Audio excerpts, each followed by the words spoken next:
Mistrial. Maybe. And I'm really hopeful. Look, it may not happen, but some dynamite letter was just put out by the judge, Judge Merchan, the guy who ran one of the most corrupt trials anybody has ever seen. The whole case was fake. But this letter is real. It looks like there may have been serious juror misconduct. Somebody in the jury may have been making up his mind too early and blabbing all over the place to his family. Possibly. I want to go through the letter that was just released by the judge, sent to the prosecution and the defense, okay? Here it is, basically word for word. It's today, all right? Just want to make it June 7, 2024. The letter reads as follows from Judge Merchan. Dear counsel, today the court became aware of a comment that was posted on the Unified Court System's public Facebook page, and I now bring it to your attention. In the comment, the user Michael Anderson states, and here it is, my cousin is a juror and says Trump is getting convicted. Thank you, folks, for all your hard work. Wow. Now, the comment, this is back to the letter, now labeled as 1 week old, responded to a routine UCS notice posted on May 29th of 2024 regarding oral arguments in the 4th Department of the Appellate Division unrelated to this proceeding. The posting entitled The Appellate Division, 4th Division, we'll hear... you can see the whole thing at the Facebook. They give a link there, and it's signed by the judge, Juan Merchan. Again, this post on Facebook to another court's page reads as follows. Basically, again, if it's true, may I see it, please? This is a big deal. My cousin is a juror and says Trump is getting convicted. Yeah, thank you for all the hard work. Now, we actually found the post. It's larger than that, all right? There are more words in this that the judge may have edited for this letter. It says, thank you for all your hard work against the MAGA crazies. You see that part, the MAGA crazies? All right, that's not in the judge's letter. This would be a violation of at least Donald Trump's Sixth Amendment rights to an impartial jury. Have you noticed that they've been so effusive in their praise of the jury? Oh, the jury was so good. It's the first thing that Alvin Bragg said when he got the verdict. I think he rigged. First and foremost, I want to thank the jury for its service. Jurors perform a fundamental civic duty. Their service is literally the cornerstone of our judicial system. Yeah, if they don't make up their mind the day before, they have another day of deliberations and they don't tell their family about it when the judge ordered them not to talk about it. What else, Alvin?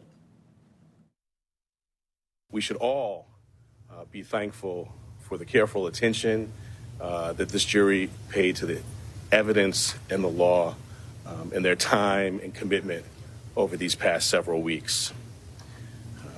12 everyday New Yorkers.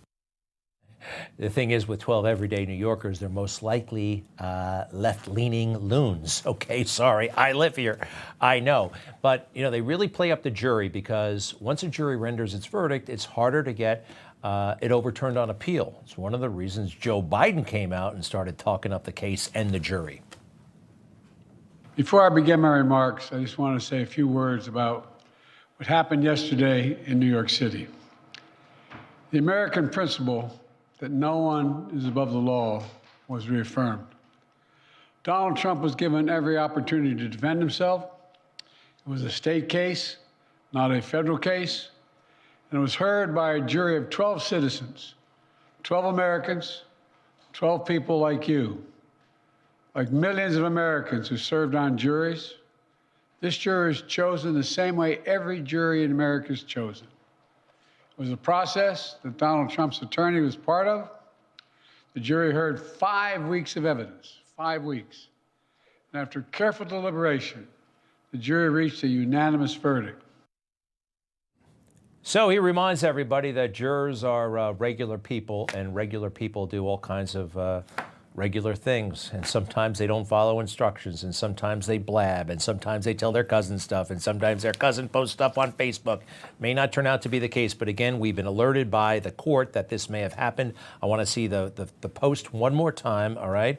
This is potentially a whole miscarriage, right? A whole mistrial for Donald Trump. It is a big deal. And folks, you know, if you watch cable news, that MSNBC, CNN, all the fake news, they were covering every little minute detail of this case. Tonight, they're not mentioning this letter. They're not. The letter is legit. You can turn on MSNBC, turn it on, don't turn it on right now, but later on or earlier. I think we have some video. We actually monitored it ourselves, and they're not talking about this. And neither is CNN, for that matter. They're pretending it did not happen. You know, it kind of reminds me of the Soviet Union, actually. I've been thinking about the Soviet Union a lot. Leonid Brezhnev, when I was a kid, he was the Soviet leader. And it was known that the Soviet media covered up for the guy, right? They were never going to tell the truth about him. Just like our media today don't tell the truth about Joe Biden. Did you see what happened in Normandy? My God, he was clueless. He was confused. It was embarrassing. Didn't know what to do. Look at him. He's totally, totally lost. And then on stage, did he have an intestinal issue? What was going on there? The whole world was talking about it.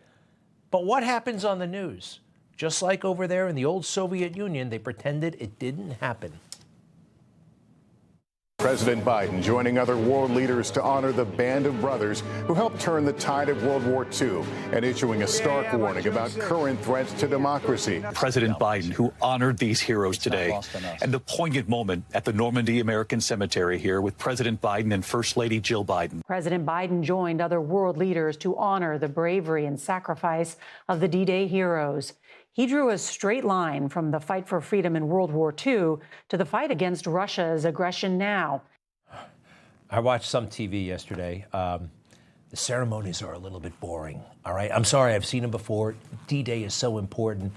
But Joe Biden having an issue on stage in front of the world, that's interesting.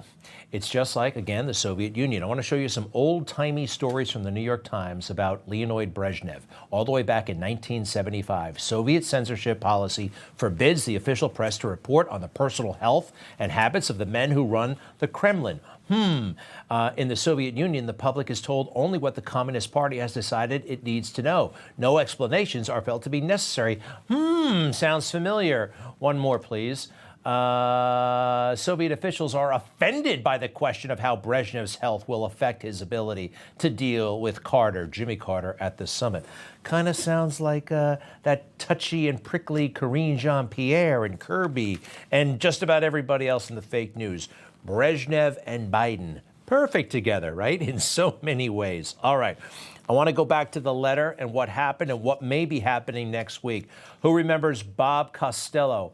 In my book, hero witness who came forward with critical information about Michael Cohen. The judge did not like him because, well, this was a witness potentially who could have blown up the whole case. Who knows? But the judge was totally out of line with this witness. And Donald Trump didn't like how he was treated as well, as he told me earlier this week. The judge didn't want Bob Costello to testify. And frankly, I heard that Bob Costello, when it came to the indictment, they didn't want to take his text messages. They didn't want him having anything to do because they didn't want him going in and convincing the grand jury not to indict.